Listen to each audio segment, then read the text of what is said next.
order. I'll note for the record that the meeting is being recorded and any votes are by roll call. There is one item on the agenda, and that is the recommendation regarding the two referrals from the city council to this committee and actually to the Board of Ed too, but that's a separate issue. So to that, I'm going to ask Mike, I'm going to let Mike share. And wait a minute, this is, okay.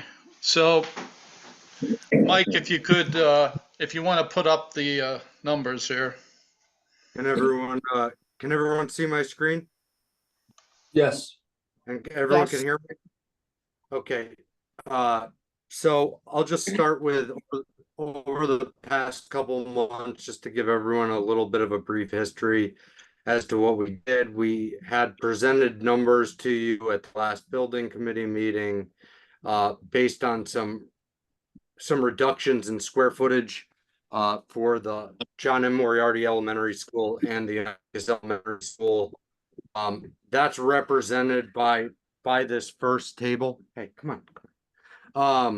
And the amounts that were submitted to the state for grant application consideration were $80,618,358 for Moriarty and $81,802,880 for Uncas. Since that time, those estimates were based on a 601 student enrollment elementary school at Uncas and Moriarty, with 5,000 square feet added to the projects to bolster the special education program, similar to what we had done at Stanton and Greenville. So basically, you'll see that in the grant application estimate category in both of these tables. And the two tables represent two different options that we've investigated on the city's behalf. One of which is a new school at Teachers Middle School, and the second option is a renovate as new school at Teachers Middle School. So the two different values for those projects are delineated below. Right now, based on the professional cost estimates that we had for teachers with a new school, it comes in at $72,547,756. And for teachers in the renovate as new option, the project comes in at $69,277,977. So in both of these tables, what you'll see reflected is a lower cost for Moriarty and Uncas, which reflects the 5,000 extra square feet that we added to the project, similar to what we did at Stanton and Greenville to bolster the special education program. And the two renovate as new options. And at the end of, just so that everyone knows, both the Moriarty and Uncas Elementary School estimates that were completed for the grant application phase at $80 million and $81 million respectively were revised down to the lower square footage that would be within the state allowable space standard. So, and this is all tied back to the peer review of the enrollment projections, and unfortunately, the peer review of the enrollment projections, which you'll hear more about on Thursday night, or Tuesday night next week, I'm sorry, did not provide data that would allow us to lower the enrollment projections for Moriarty and Uncas this time. So basically, the peer review yielded that the demographic update that we received a couple of weeks ago, which corrected the mathematical error, which was presented at the last building committee meeting, it was bolstered by the fact that the special education enrollment was increased and the enrollment figures held based on the thinking right now.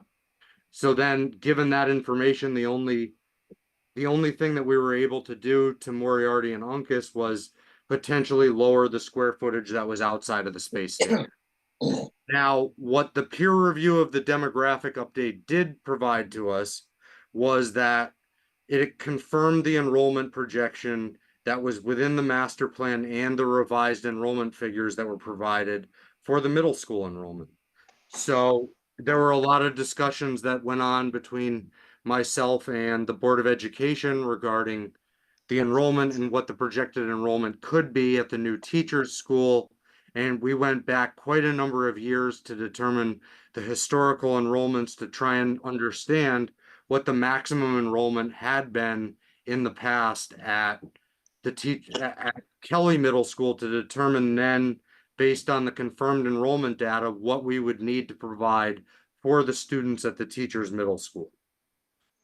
And once we had those figures, we were able to establish a square footage of the building at teachers based on the enrollment projections. And what we found was that the enrollment projections support a 650 student enrollment at the Kelly Middle School, which in discussions with the superintendent and the administration would be fine based on the program that they feel that they can run at that building. And then when you subtract that from the figures that we had for the enrollment projection, which I believe came in at the highest, which is actually next year, and then declines from there of 1,066 students. So if you add the 650 plus the 425 that we have, you get to a student enrollment, which is 1,075 students, which is slightly higher than the enrollment, which gives us a little bit of cushion as far as the enrollment at teachers would be concerned with. So at that point, you know, we had our estimator re-benchmark the estimate for a renovate as new project at teachers and a new project at teachers. And basically what you'll see, based on the previous tables that had been presented to you at the last building committee meeting, the renovate as new project has not changed in value. And the reason that the renovate as new project has not changed in value is because the teachers middle school is currently at 88,000 square feet. So it's not a flat line model where you can just demolish a portion of the teachers middle school in order to facilitate the current size that's there. There's more considerations that need to be taken. Can the corridors be modified to a narrower corridor configuration? Will the stairwells meet the standard that's necessary given the existing building? There's a lot of considerations that go into it. There's ADA concerns within the current building. So, you know, it's not as simple as just demolishing a portion of the building and then saying we're within the space standard. So the estimate for the renovate as new project at teachers is based on the old estimate at $69,277,977, which is basically based on renovating the teachers middle school as new at 88,000 square feet. And what this table does not show you is the reimbursement rate or the space standard deduction against the reimbursement rate, which will be something that I'll have more detail for you at the Thursday meeting. But at this point, there is a space standard reduction that would be incurred by renovating the teachers middle school as new. So once we had the new figures for the teachers middle school project as a new building or as a renovate as new project, basically there was no more space, there was no more budget savings that we were able to realize at that point. We had already lowered the teachers middle school to the lowest possible enrollment and square footage that were able to be achieved with a new school option. And that estimate reflects a teachers middle school new building at 71,400 square feet. And the renovate as new option reflects a renovated teachers middle school at 88,000 square feet. So at that point, the only project that was able to be reduced budget-wise was the Huntington Central Office and adult ed space that we've been talking about for a number of weeks. So we felt that it was prudent to conserve the overall program contingency that had originally been included within the master plan estimate and the amount that went to referendum. And then we deducted the balance that we needed to reach the $385 million appropriation from the Huntington Central Office and Adult Ed projects or project.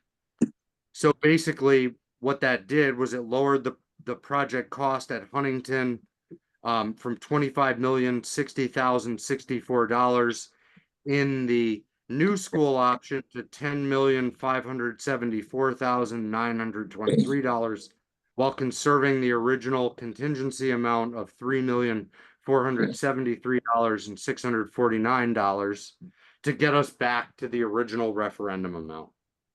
And in the renovate as new option, it lowers the amount of money that would be left to spend while conserving the original contingency amount to $13,844,402 in the renovate as new option.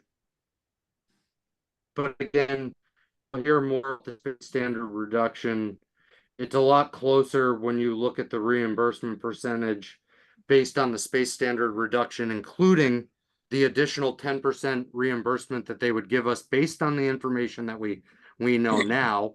And that's based on the reimbursement rates as of 2024, which are 67.14% for a general renovation project or for a new building and 77.14% for a new building, but it doesn't take into consideration the space standard reduction that would be incurred by the renovate as new project not being built within the state's allowable space standards.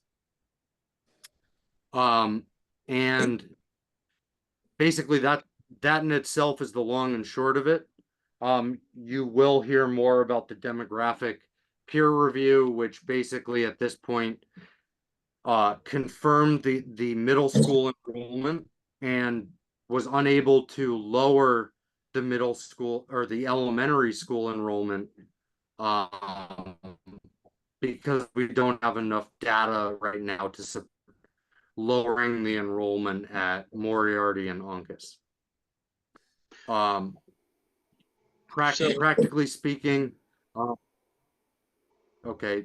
Let's go with any questions at this. I was going to say that from my end that the one thing that we have that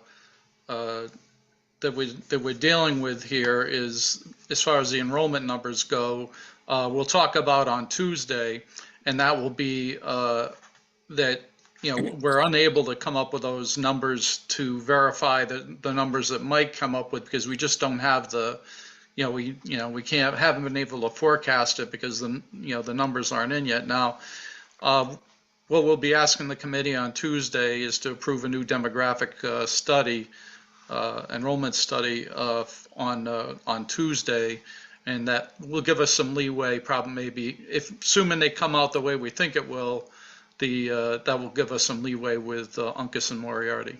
But that's for Tuesday. So, and we'll talk about that then. But for right now, at this point, the way it boils down, we're thinking that we can do the project for the original $385 million amount. So with that, because of that, then we're thinking that it's not necessary to pose a referendum question. So,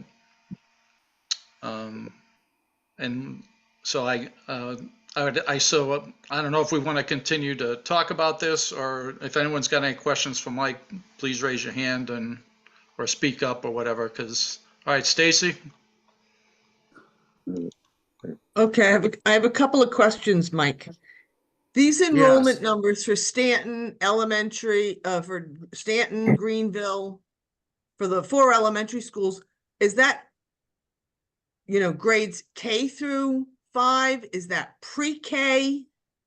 Pre-K through 5, So that's pre-K through 5. correct. Okay, and so if that's pre-K through 5, then the total number of students Mhm. we have in, or you're guesstimating right now, is 3,475. If you have 425 at teachers and 650 at Kelly, Yep. and then you Mhm. have 2,400, I'm rounding up, makes it Yes. 3,475. 2,400 plus Yes. 1075. 3,475. Okay, so this is my question. Back in, and well, even although you weren't at this meeting, back in April, the Board of Ed and the ad hoc committee had meetings talking about enrollment, Mhm. and we were told that K through 8 was some 3,078 students, with 78 students out of district, for a total of 3,156. And then this is an older chart that DRA did back in July of 2022, projecting that in 2026, our enrollment in the elementary schools, K through 5, would be 1,900. And then Okay. we have the table that CSG did that we just got. So how much have we spent on doing all these demographic studies?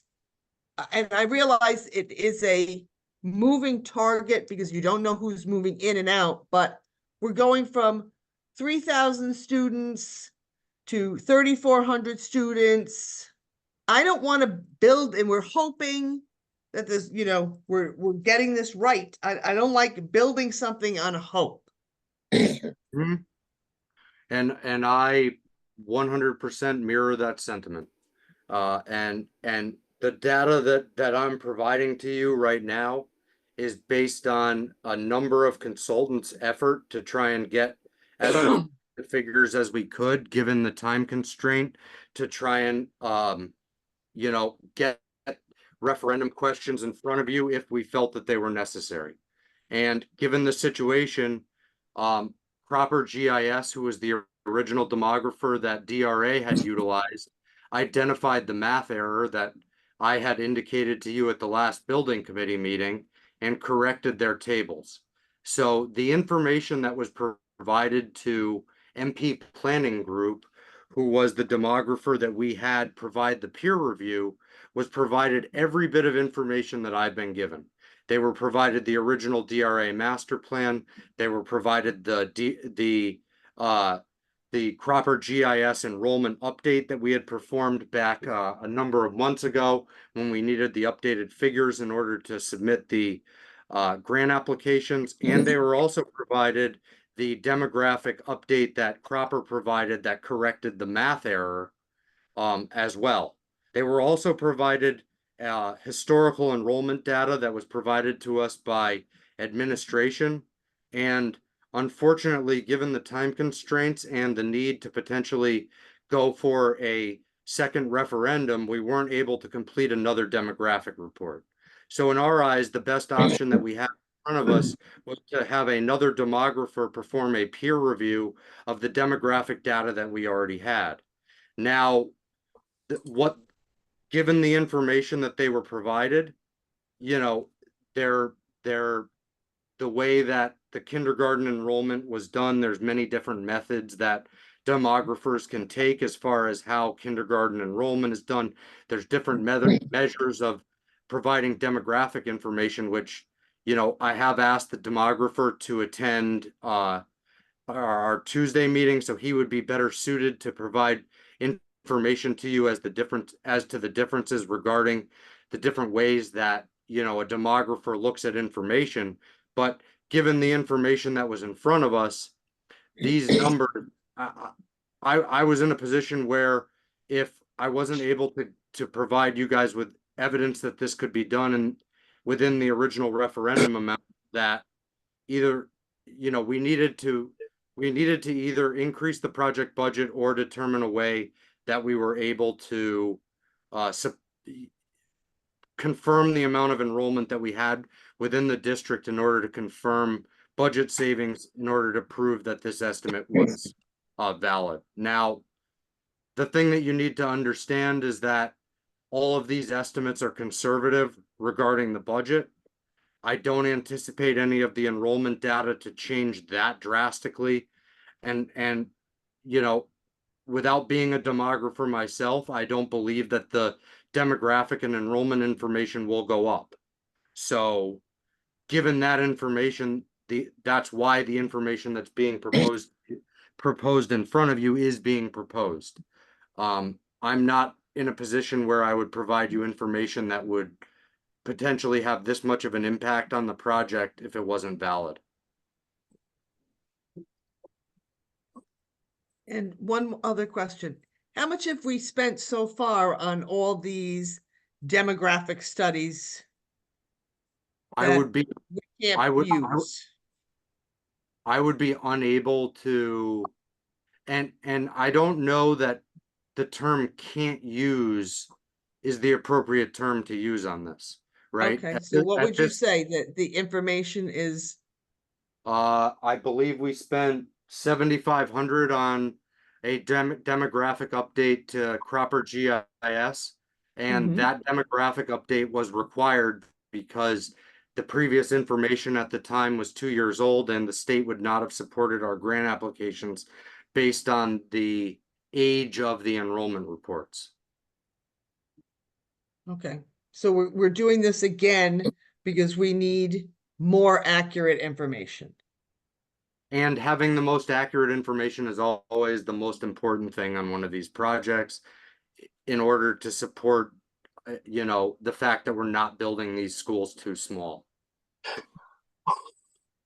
Okay, thank you. Or too big for that matter. Right. That's a piece too. In our case, that has just as much of a bearing. Yeah. All right, Mark Kulos. Yeah, I just want to kick in again with the demographic. Yeah, it's just an update to the demographic study. I mean, the first two schools, Greenville and Stanton, that we have, we're using the 2-year-old demographic figures. I mean, all our drawings, everything, the size of the building was based on those original figures. So in order to right size the buildings for the junior high and the 2 elementaries left, we need that demographic study to make sure that we're not building too big or too small. And if we build, if we're able to build a little smaller, then the concomitant savings will flow into the rest of the project. And to your point there, Mark, the thing I want everyone to understand is that, right now we're holding a $3+ million program contingency, and every one of the budget estimates that are within that table that I previously shared also include contingencies of their own.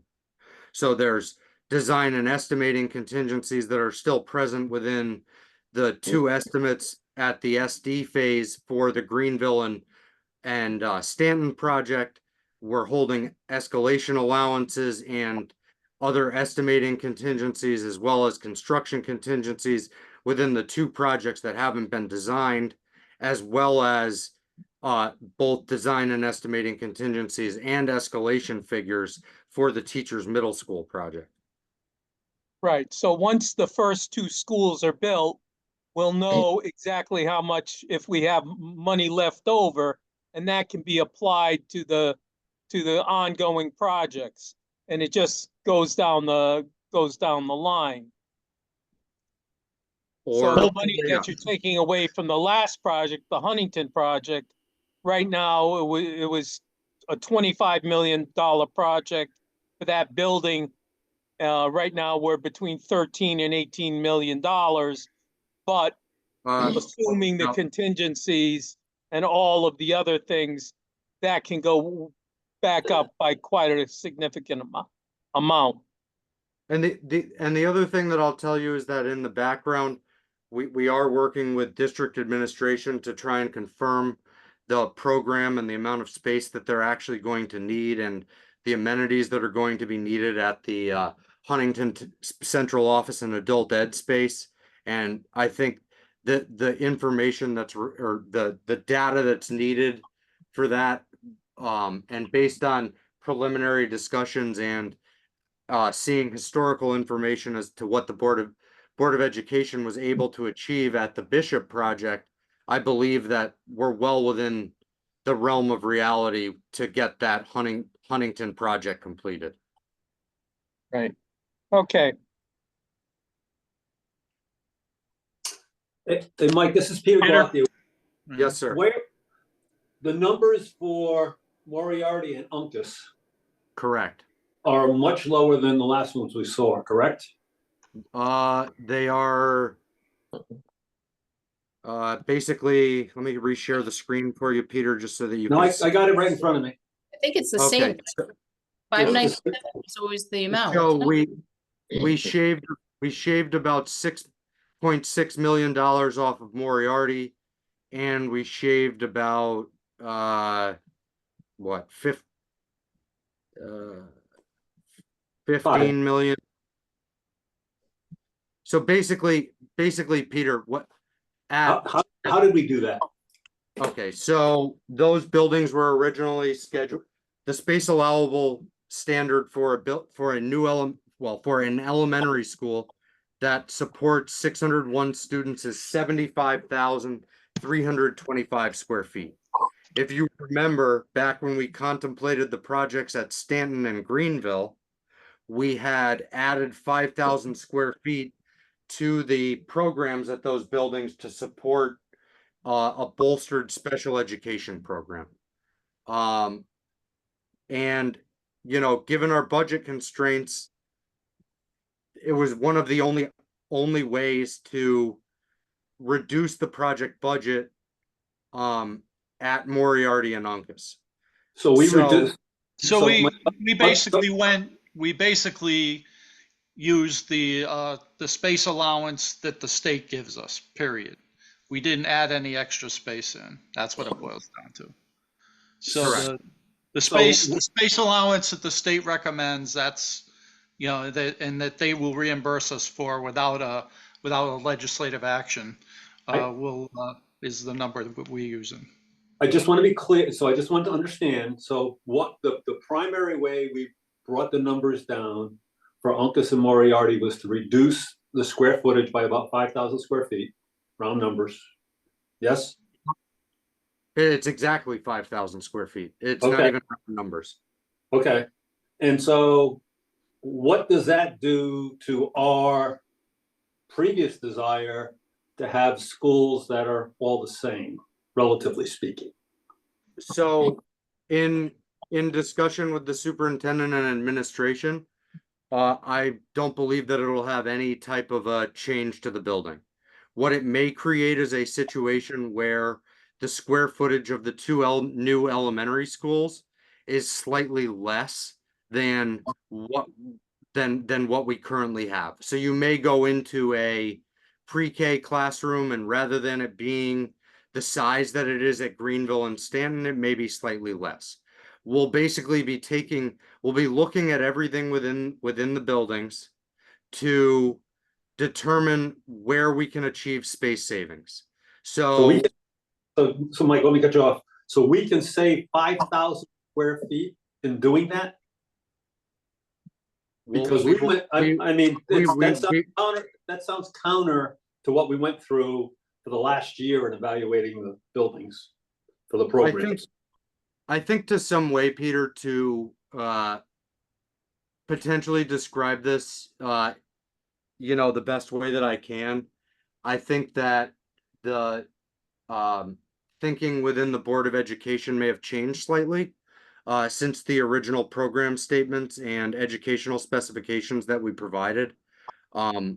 You know, I think that that we may be able to the amount of reductions that we'll be making across the board on a 75,000 square foot building is not all that drastic when you really think about it.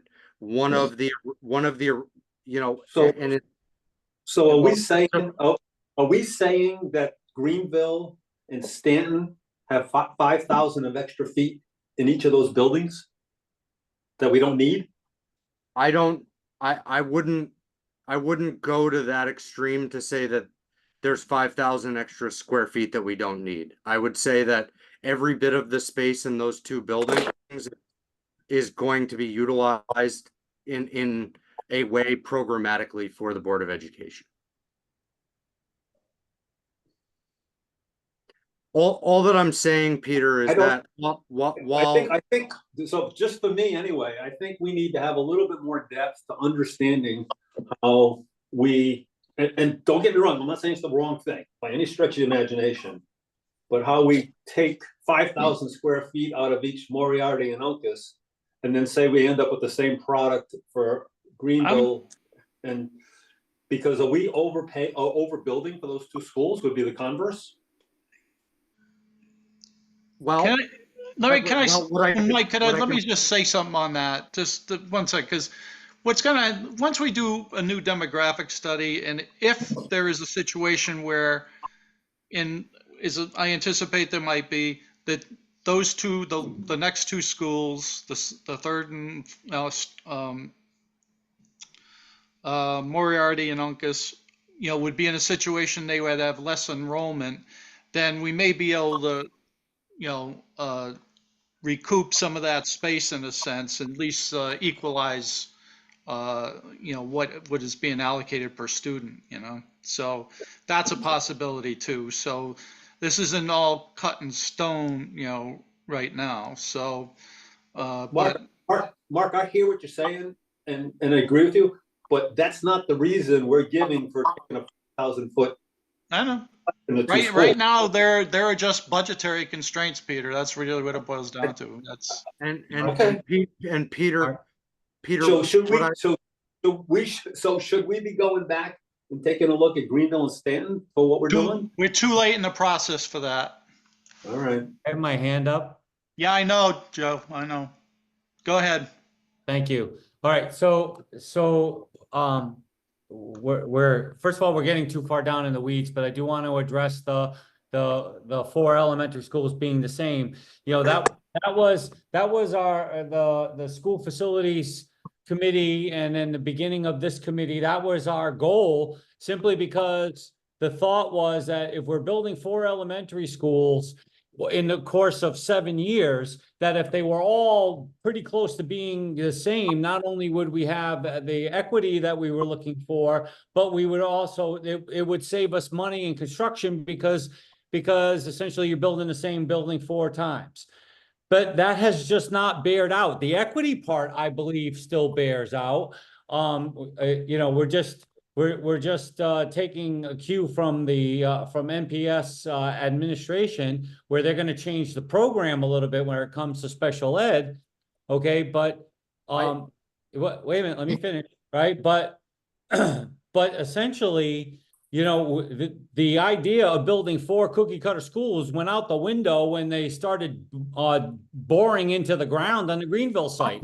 That building is like a one-off just because of all the site concerns. So the reality is that I don't think that we are overbuilding on the first 2 schools. We're just facilitating a special satisfying special ed program and satisfying special ed needs in those 2 schools, where we're just not going to be able to do that in the other 2 schools. Otherwise, in terms of the programmatic piece and also the facilities piece, the buildings are going, for all intents and purposes, are going to be similar in terms of systems, in terms of layout, in terms of how NPS uses the spaces. But the fact that the idea of building 4 cookie cutter schools went out the window, as I said, with Greenville, and it just isn't saving us any money anyway. So let's not hang on to that and let it drag us down into the weeds. That's all. I am not asking that we get dragged down into the weeds. I am not saying that we shouldn't do it. I am just saying if we are making a 5,000 square foot cut in those 2 schools, I think we should have understanding of what that means. And if it's just superficial and we can go do it and then we can change and the program fits it, I'm all good with all that. I just think that we haven't, that question just hasn't been answered. And Peter, in the background, to put your mind at ease, you know, I believe minor reductions can be made to each one of the spaces in the current program that we have designed for Uncas and Moriarty to still sustain the same program that's being provided at Greenville and Stanton. And through this whole thing, basically what I can tell you is that the idea of equity and understanding that the building committee feels so strongly about that was our prime concern in providing these new estimates. And I'm good with all that, Mike. I just think we need to hear some level of explanation and description of this, given what we've been through here for the last 2.5, 3 years. You just heard it. Mike talked about that for a half an hour. So, I mean, it's. No, we didn't. Well, we don't have specifics in space until we get well into design, though. That's. No, I know, but can't we give a, all right. I mean, we'll be talking, we're going to have to redraft the ed specs for those 2 buildings, I think. But, at least to the point when we talk about the space allocations and stuff. So that'll be something that, that will be what it comes down to there, I think. So. I'm glad to see we have a Hail Mary here that's getting us within budget, and I applaud everyone for the work that they've done. I just think we should see something behind it. So can I just say, I don't mean to be rude or push to put too sharp of a point on this, but when you use words like superficial and you use a phrase like Hail Mary, it makes it sound like we're shooting from the hip. We're not shooting from the hip. They just spent the last 2.5 weeks combing through the numbers in every single school, interacting with NPS administration to make sure that whatever we build is actually going to work to the benefit of the community and to the students that we serve. This is significant work, but it's been longer than that, Joe. Yeah, well, and any project of this magnitude is going to be constantly under refinement. Otherwise we would not get the buildings that we need, right? So I just think that so what are our other alternatives, right? It is to move the 2 ordinances or one of the 2 ordinances forward, or both of them, however, and although you really can't have competing ordinances, and either reduce the project and not do teachers, which is a travesty, or ask the community for another. I mean, we threw $50 million out there, but if we stay on the course we were on before tonight, we're asking for another $4 to $12 million. Anybody got appetite to ask the voters for another $4 to $12 million? I don't think so. And I sponsored the ordinance, and I don't think so. So, I mean, those are our options. None of them are appetizing, but it's the reality of the situation. So, and again, I know I'm speaking passionately. I'm not trying to be rude. I'm just saying that we're under a tight deadline here in terms of what action we are going to take, we meaning the council, on Monday night. Okay, so we gotta figure this out, and we need to take action. This committee needs to act tonight. So. Okay. Which pretty much covers it. So to be honest with you, so I mean, in theory, you could, do something, different. But what it boils down to is, do we need one or either referendum questions to go forward. That's what's on the that's what needs to be on the table here. That's the only subject that we can address tonight. So if someone wants to make a motion regarding whether on the recommendation of this committee regarding the 2 referendum questions, either or just 1 referendum question, they can do so. I would like to make a motion that we recommend to the city council that neither one of the bonding ordinances be sent to referendum. Is there a second? I'll second Mark Kulis. Mark Kulos. Motion by Joe DeLucia, second by Mark Kulos. Any other discussion regarding the issue? Mark? Peter? Yeah, it's the mayor. I don't have a vote, but I do have a comment, just for consideration, if I may. Sure. I look at this as a very narrow window.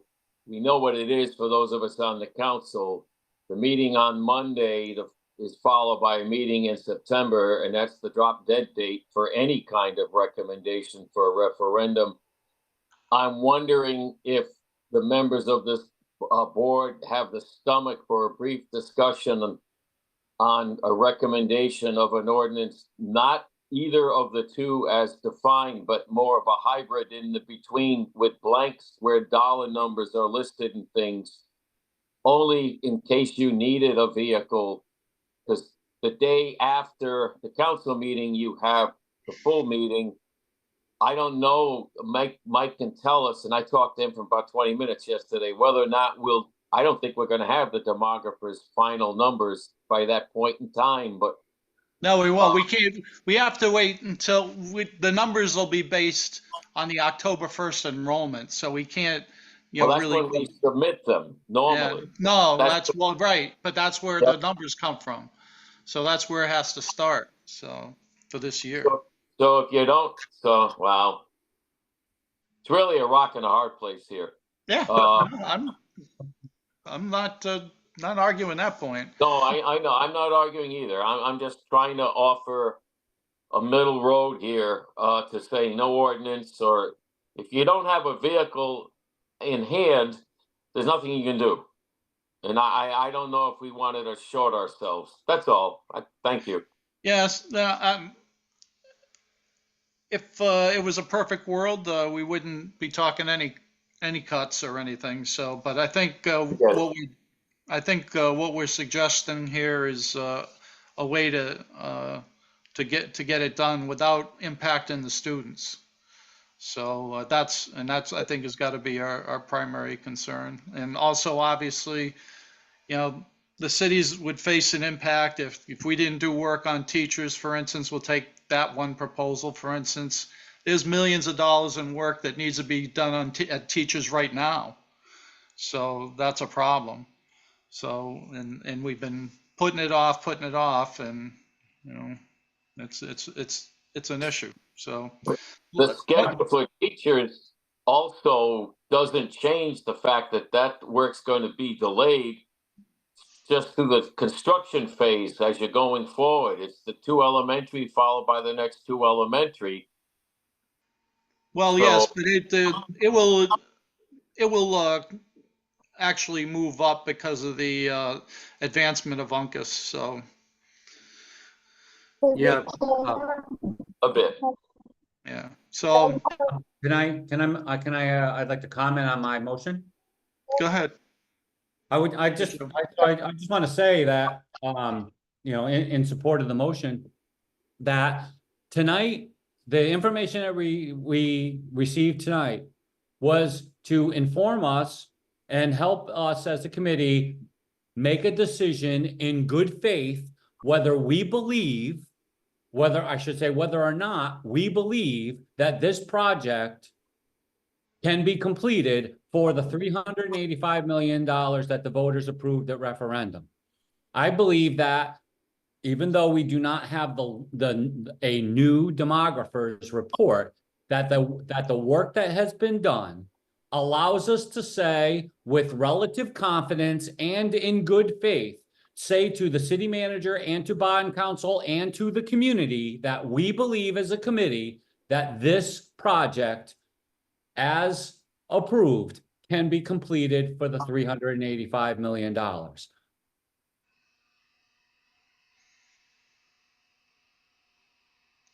True. Thank you. Mr. Thank you. Chairman, Anyone else? yeah, Mr. Chairman, it's just a point of inquiry.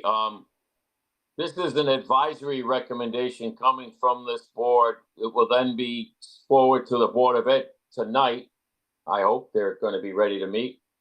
And then Mark, that did- is a recommendation forwarding as well, correct, to the council. The council still takes these as advisory opinions. They're not deciding the vote of the council in total for Correct. Monday. Right, Yeah, correct. I agree too. Yes, Mayor. Thank you. Thank you. Mark, did the Board of Ed meet already? No, we're supposed to meet after this. As a That's matter right. of fact, we're supposed to meet at 8:15, so we're 5 minutes over. So Yeah. can we move the question? Okay. Anyone else for discussion? All right, hearing nobody else, I'm just gonna go across the screens I see here as far as the vote goes. Peter Gauthier, Yes. Mark Kulos, Yes. Cindy Beauregard, Yes. Christine DeStazio, Yes. Joe DeLucia, Yes. Stacy Gould. Unmute Stacy. Yes, I'm sorry. Thank you. Sheila Hayes. Sheila? Yes, can you hear me? Yep, on the vote. Bill Hull, Yes. Greg Balassi. Yes. All right, that's, how many got? 1, 2, 3, Should be 4, Should be 5, 6, 7, Mr. 8, Chairman, your vote. 9, 10. 10. The only one we're missing, I think, is Greg Carabine. All right. And your vote, Mark? Oh, my vote is yes. Okay. 10-0, I'm sorry. 10-0, 1 absent. The motion passes. There is no other business to conduct, therefore motion to adjourn will be in order. Make a motion to adjourn. Oh, I'll second. Okay, Stacy and then Mark Kulo second. Peter Gauthier, Yes. I'm going to vote myself yes right now. Christine DeStazio, Yes. Cindy, Yes. Mark Kulos, Yes. Sheila Hayes, Yes. Stacy Gould, Stacy,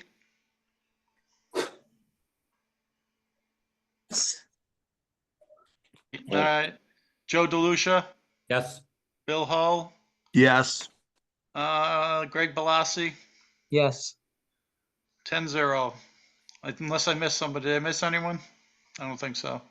All right, folks, thank you very much. And wait a minute, there was one chat here. Okay.